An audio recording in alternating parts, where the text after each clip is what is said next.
Hey everyone, welcome back to my YouTube channel, innerQuest.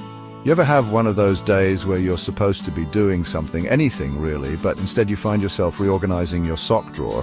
Or maybe you're really into watching paint dry all of a sudden. Yeah, me too. That, my friends, is the procrastination monster rearing its ugly head.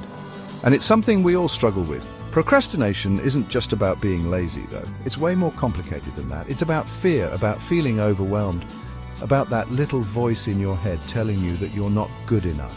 But guess what? That voice is wrong. We all procrastinate. But the good news is we can also all learn to beat it. So in this video, we're going to tackle procrastination head on. We'll explore why we do it, how it affects us, and most importantly, how to conquer it with 5 actionable tips. We're going on a journey, people, a journey to get things done. So what exactly is procrastination? I mean, we know it when we see it, right? That pile of laundry that's been soaking for 3 days, that essay deadline looming over your head like a dark cloud.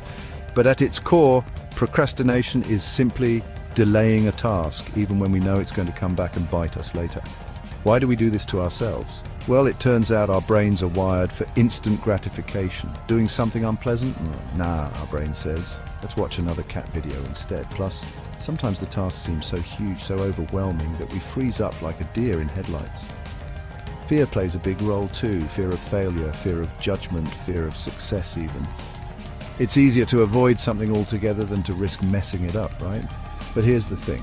Procrastination doesn't make the fear go away. It just makes it bigger and scarier.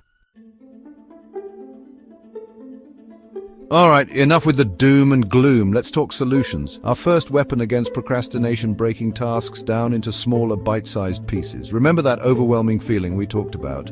This tackles it head on. Think of it like climbing a mountain. Staring at the summit from the bottom is daunting, right? But focus on the next step, the next handhold, and suddenly it feels manageable.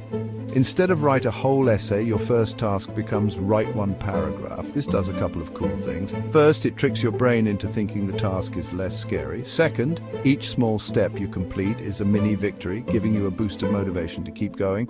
It's like leveling up in a video game, but for productivity. Chapter 3.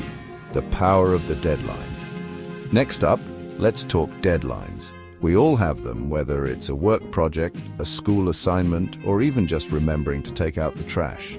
But deadlines can feel like a double-edged sword. They can motivate us, but they can also send us spiraling into a procrastination abyss. The key here is to set specific, realistic deadlines. And I'm not just talking about the big final deadline. Break down your tasks. Remember Chapter 2? And set mini deadlines for each one. Having these smaller milestones along the way creates a sense of urgency and helps you stay on track. Plus, checking those deadlines off your list, super satisfying. It's like giving yourself a high five with every completed task.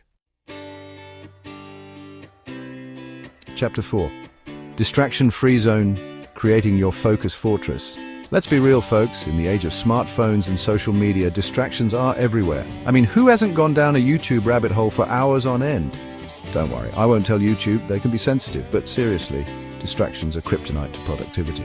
So we've got to create our own little focus fortresses.